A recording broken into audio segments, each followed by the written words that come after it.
धरं देवं वन्देऽहं गणनायकम्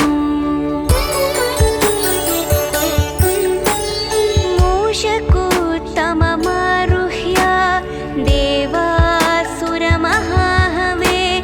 योद्धुकामं महावीर्यं वन्देऽहं गणनायकम् यक्षकिन्निरगन्धर्वक्ष सिद्धविद्याधरैः सदा स्तूयमानं महाबाहुं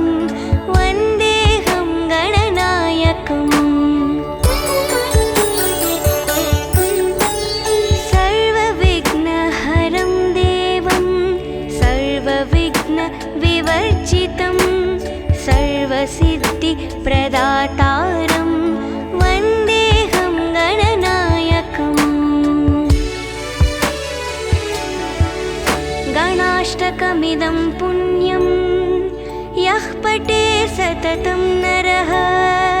सिद्ध्यन्ति सर्वकार्याणि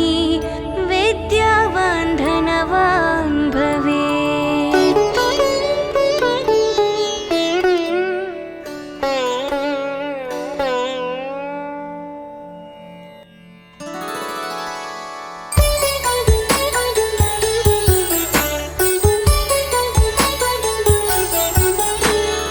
एकदन्तं महाकायं तप्तकाञ्चनसन्निभं लम्बोदरं विशालाक्षं वन्देऽहं गणनायकम् मौञ्जीकृष्णाजिनधरं नागयज्ञोपवीतिनं बालेन्दुसुकलामौलिं वन्देऽहं गणनायकम्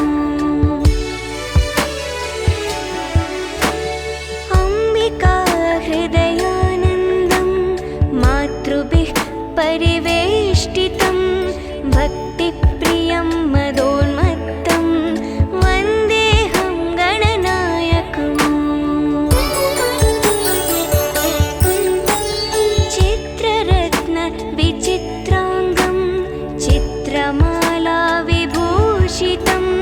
चित्ररूपधरं देवं वन्देऽहं गणनायकम् गजवक्त्रं सुरश्रेष्ठं कर्णचामरभूषितं पाशाङ्कुशधरं देवं वन्देऽहं गणनायकम्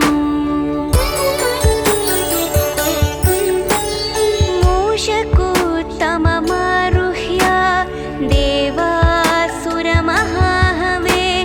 योद्धुकामं महावीर्यं वन्देऽहं गणनायकम् यक्षकिन्निरगन्धर्वक्ष सिद्धविद्याधरैः सदा स्तूयमानं महाबाहुं वन्देऽहं गणनायकम्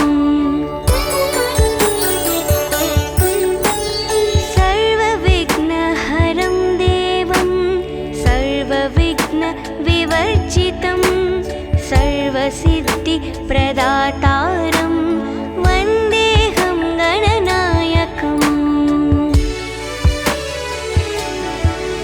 गणाष्टकमिदं पुण्यं यः पठे सततं नरः सिद्ध्यन्ति सर्वकार्याणि विद्यावान् धनवान् भवेत्।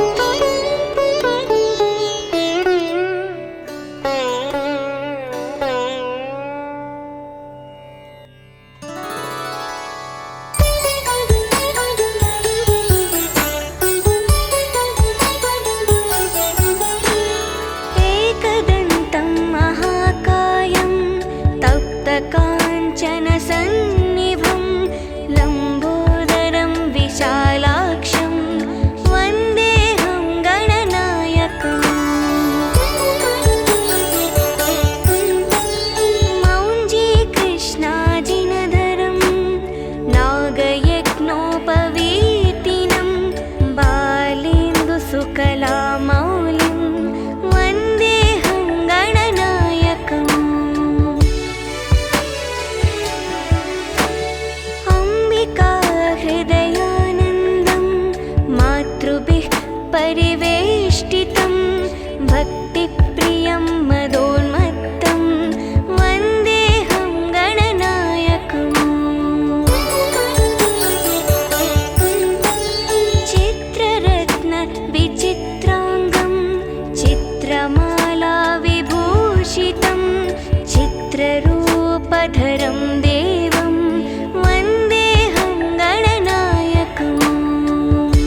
कर्णचामरभूषितं पाशाङ्कुशधरं देवं वन्देऽहं गणनायकम् मूषकोत्तममारुह्य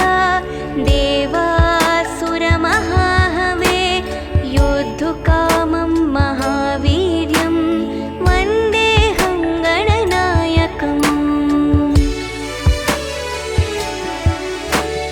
यक्षकिन्निरगन्धर्वक्ष सिद्धविद्याधरैः सदा स्तूयमानं महाबाहुं वन्देऽहं गणनायकम् सर्वविघ्नहरं देवं सर्वविघ्नविवर्जितं सर्वसिद्धिप्रदातारं वन्देऽहं गणनायकम् गणाष्टकमिदं पुण्यं यः पठे सततं नरः सिद्ध्यन्ति सर्वकार्याणि विद्यावान् धनवान् भवेत्।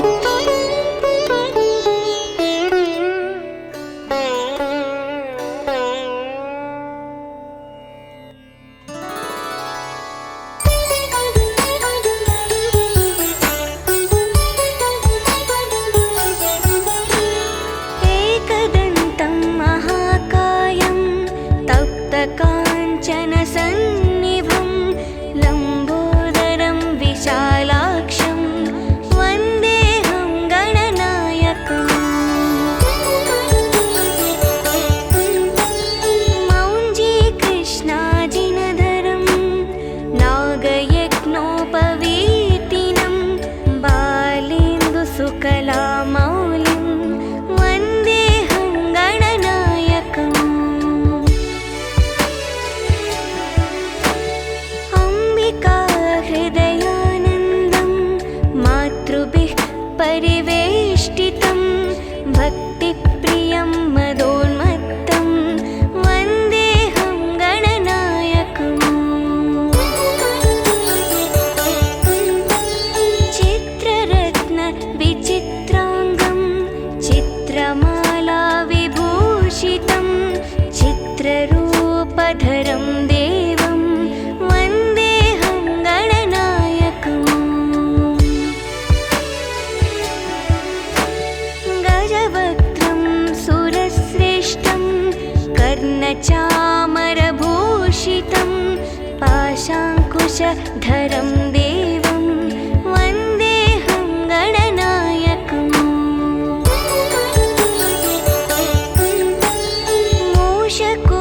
मूषकोत्तममारुह्य देवासुरमहाहवे योद्धुकामं महावीर्यं वन्देऽहं गणनायकम् यक्षकिन्निरगन्धर्वक्ष सिद्धविद्याधरैः सदा स्तूयमानं महाबाहुं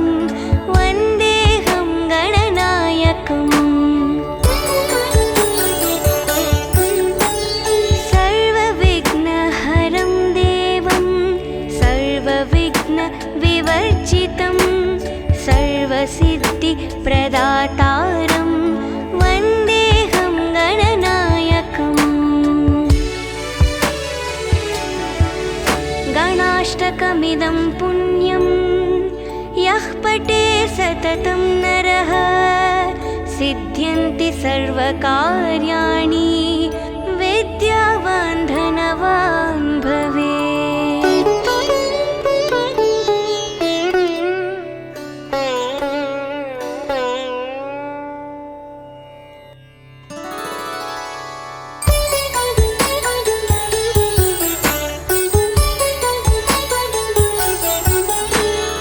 एकदन्तं महाकायं तप्तकाञ्चनसन्निभं लम्बोदरं विशालाक्षं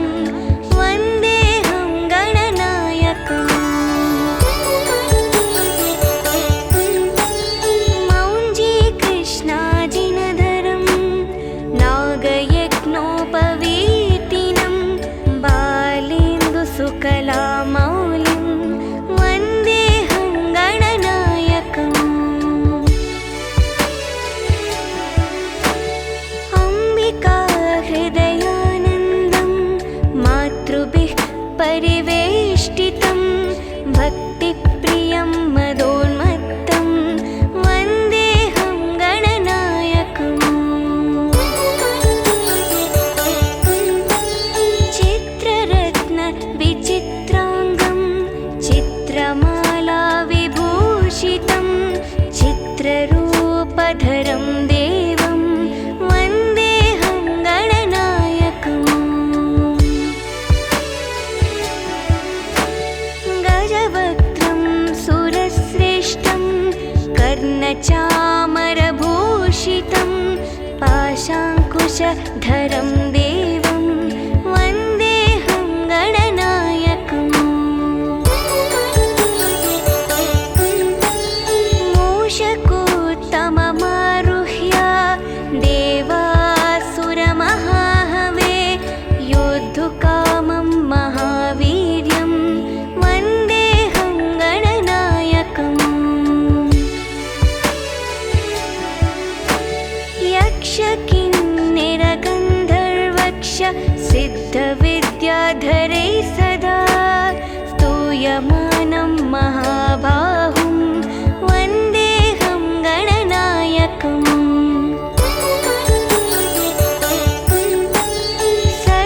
सर्वविघ्नहरं देवं सर्वविघ्नविवर्जितं सर्वसिद्धिप्रदातारं वन्देऽहं गणनायकम् गणाष्टकमिदं पुण्यं यः पठे सततं नरः सिद्ध्यन्ति सर्वकार्याणि विद्यावान् धनवान् भवेत्।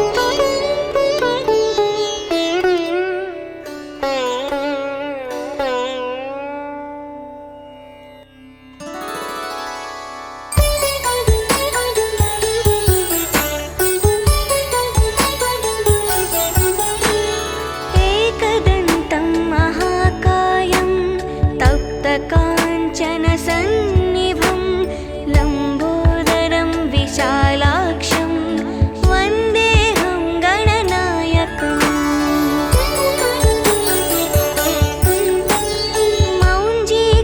मौञ्जीकृष्णाजिनधरं नागयज्ञोपवीतिनं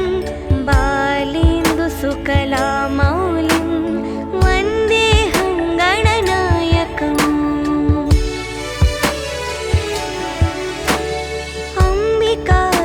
अम्बिकाहृदयानन्दं मातृभिः परिवेष्टितं भक्तिप्रियं मदोन्मत्तं वन्देऽहं गणनायकम् चित्ररत्नविचित्राङ्गं चित्रमालाविभूषितं चित्ररूपधरं देवं वन्देऽहं गणनायकम् गजवक्त्रं सुरश्रेष्ठं कर्णचामरभूषितं पाशाङ्कुशधरं देवं वन्देऽहं गणनायकम्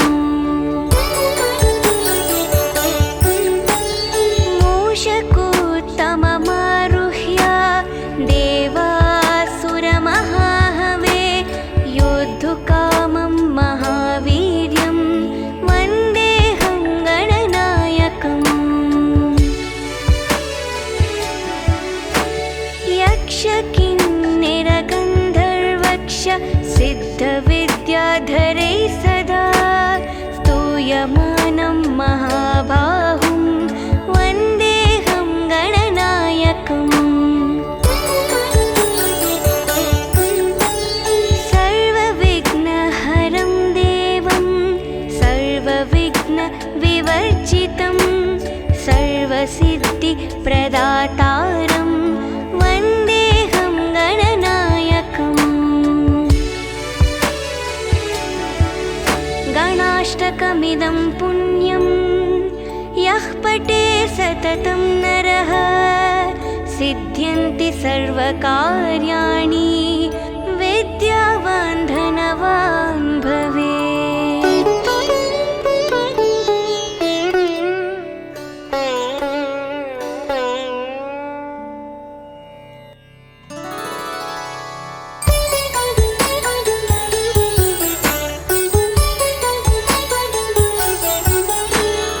एकदन्तं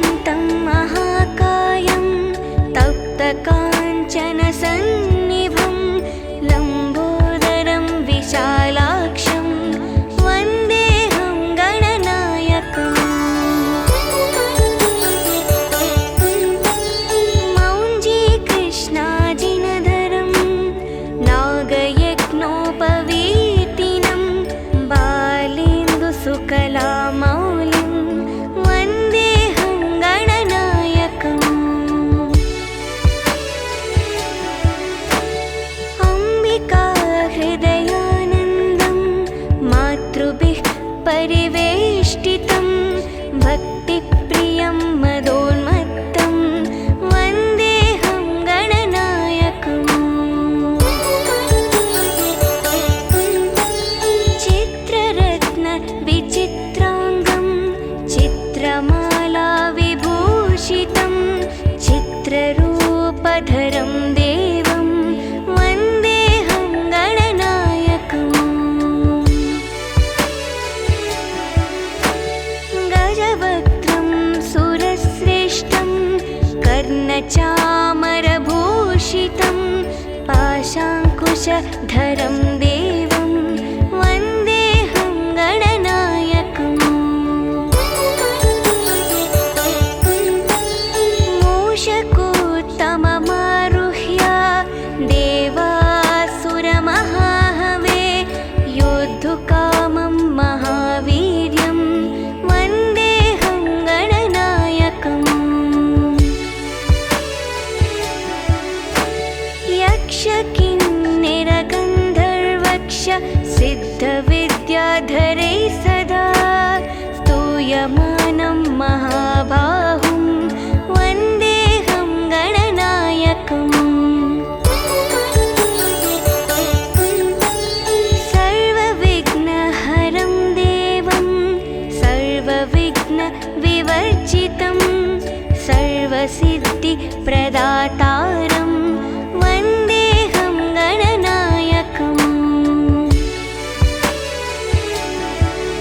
गणाष्टकमिदं पुण्यं यः पठे सततं नरः सिद्ध्यन्ति सर्वकार्याणि विद्यावान् धनवान् भवेत्।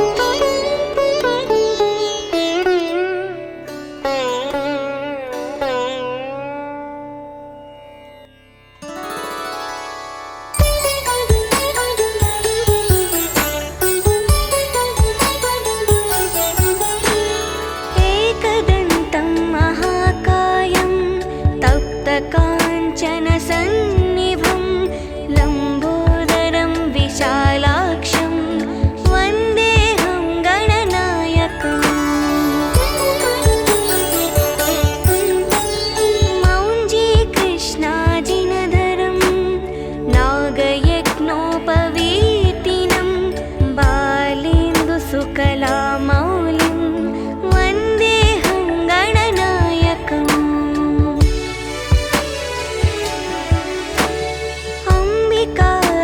अम्बिकाहृदयानन्दं मातृभिः परिवेष्टितं भक्तिप्रियं मदोन्मत्तं वन्देऽहं गणनायकम् चित्ररत्न विचित्राङ्गं चित्रमाला विभूषितं चित्ररूपधरं देवं वन्देऽहं गणनायकम् गजवक्त्रं सुरश्रेष्ठं कर्णचामरभूषितं पाशाङ्कुशधरं देवं वन्देऽहं गणनायकम्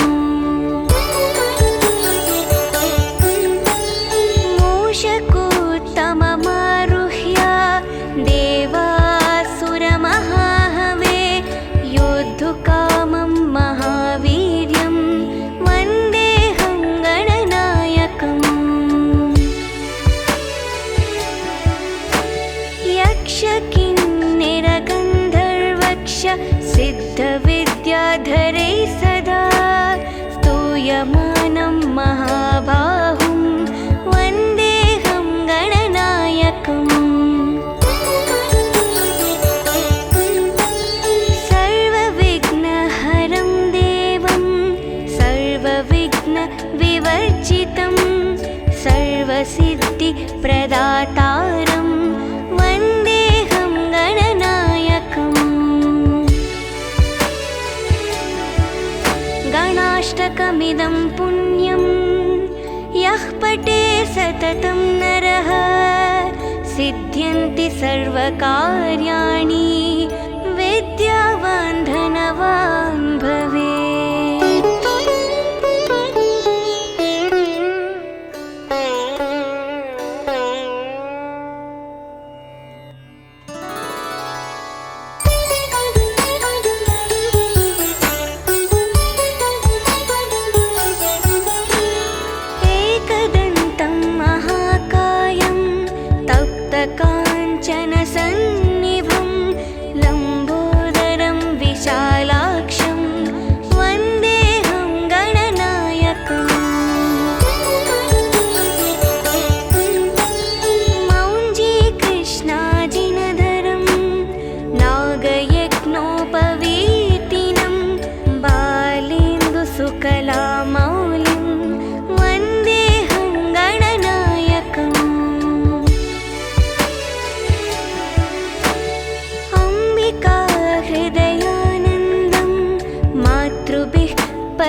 गजवक्त्रं सुरश्रेष्ठं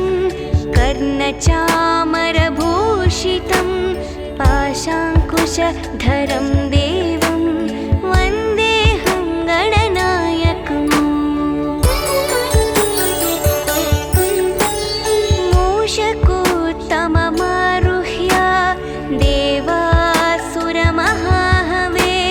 योद्धुकामं महावीर्यं वन्देऽहं गणनायकम् यक्षकिन्निरगन्धर्वक्ष सिद्धविद्याधरैः सदा स्तूयमानं महाबाहुं वन्देऽहं गणनायकम् सर्वविघ्नहरं देवं सर्वविघ्नविवर्जितं सर्वसिद्धिप्रदातारं वन्देऽहं गणनायकम् गणाष्टकमिदं पुण्यं यः पठे सततं नरः सिद्ध्यन्ति सर्वकार्याणि विद्यावान् धनवान् भवेत्।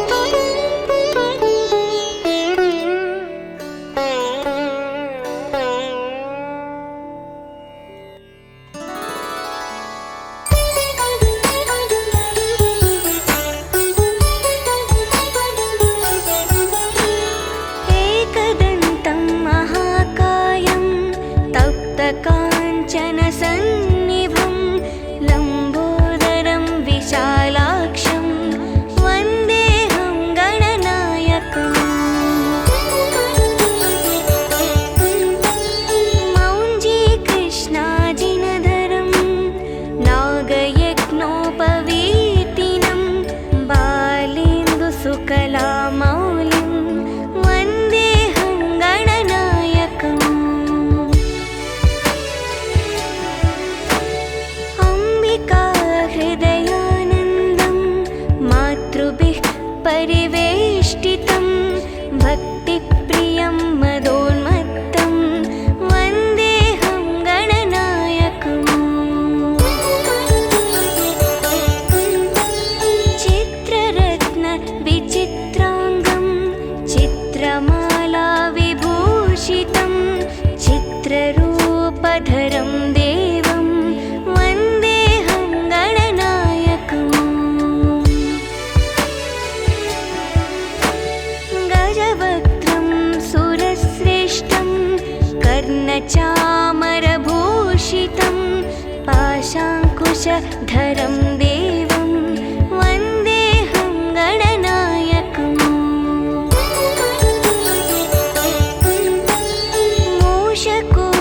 मूषकोत्तममारुह्य देवासुरमहाहवे योद्धुकामं महावीर्यं वन्देऽहं गणनायकम् यक्षकिन्निरगन्धर्वक्ष सिद्धविद्याधरैः सदा स्तूयमानं महाबाहुं वन्देऽहं गणनायकम् सर्वविघ्नहरं देवं सर्वविघ्नविवर्जितं सर्वसिद्धिप्रदातारं वन्देऽहं गणनायकम् गणाष्टकमिदं पुण्यं यः पठे सततं नरः सिद्ध्यन्ति सर्वकार्याणि विद्यावान् धनवान् भवेत्।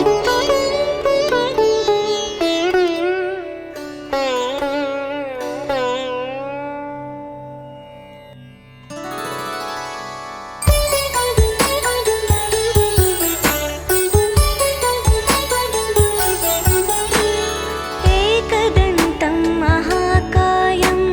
तप्तकाञ्चनसन्निभं लम्बोदरं विशालाक्षं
कर्णचामरभूषितं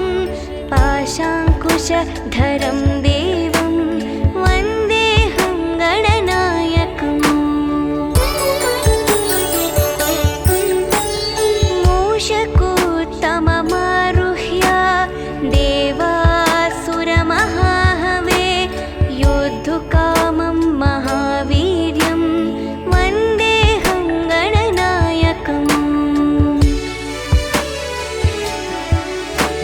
यक्षकिन्निरगन्धर्वक्ष सिद्धविद्याधरैः सदा स्तूयमानं महाबाहुं वन्देऽहं गणनायकम् सर्वविघ्नहरं देवं सर्वविघ्नविवर्जितं सर्वसिद्धिप्रदातारं वन्देऽहं गणनायकम् गणाष्टकमिदं पुण्यं यः पठे सततं नरः सिद्ध्यन्ति सर्वकार्याणि विद्यावान् धनवान् भवेत्।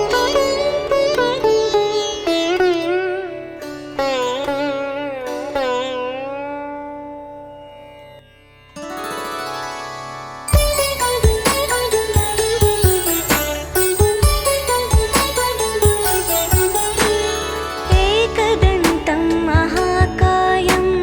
तप्तकाञ्चनसन्निभं लम्बोदरं विशालाक्षं वन्देऽहं गणनायकम्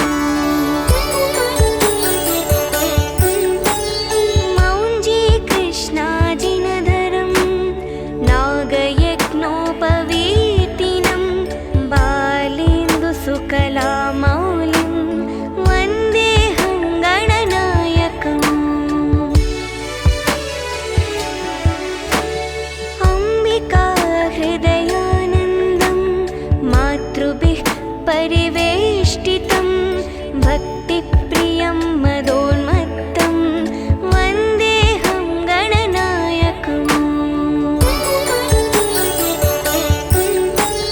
चित्ररत्नविचित्राङ्गं चित्रमालाविभूषितं चित्ररूपधरं देवं वन्देऽहं गणनायकम् गजवक्त्रं सुरश्रेष्ठं कर्णचामरभूषितं पाशाङ्कुशधरं देवं वन्देऽहं गणनायकम्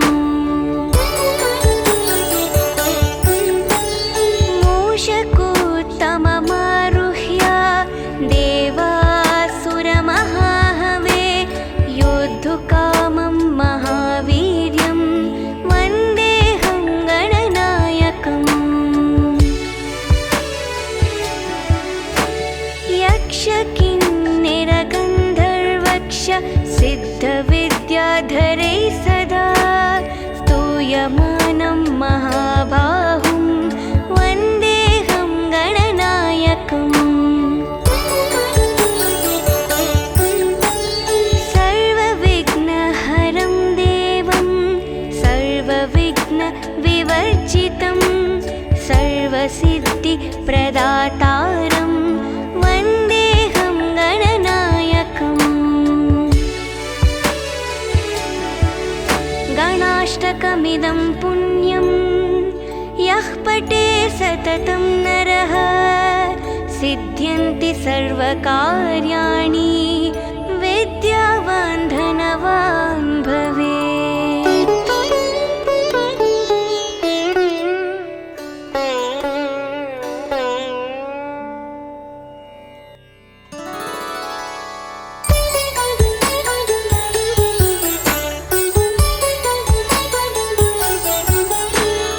एकदन्तं महाकायं तप्तकाञ्चनसन्निभं लम्बोदरं विशालाक्षं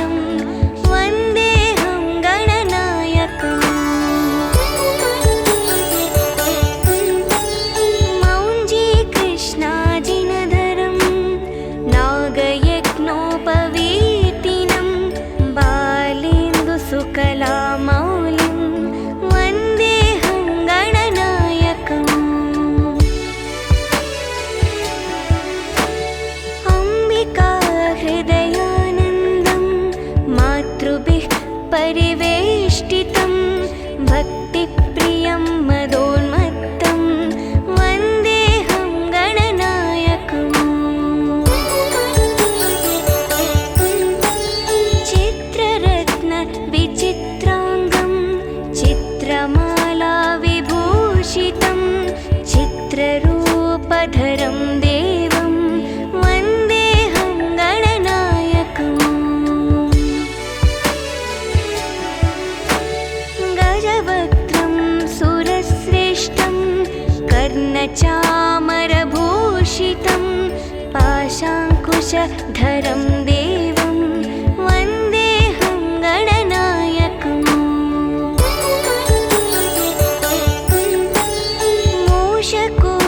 मूषकोत्तममारुह्य देवासुरमहाहवे योद्धुकामं महावीर्यं वन्देऽहं गणनायकम् यक्षकिन्निरगन्धर्वक्ष सिद्धविद्याधरैः सदा स्तूयमानं महाबाहुं वन्देऽहं गणनायकम्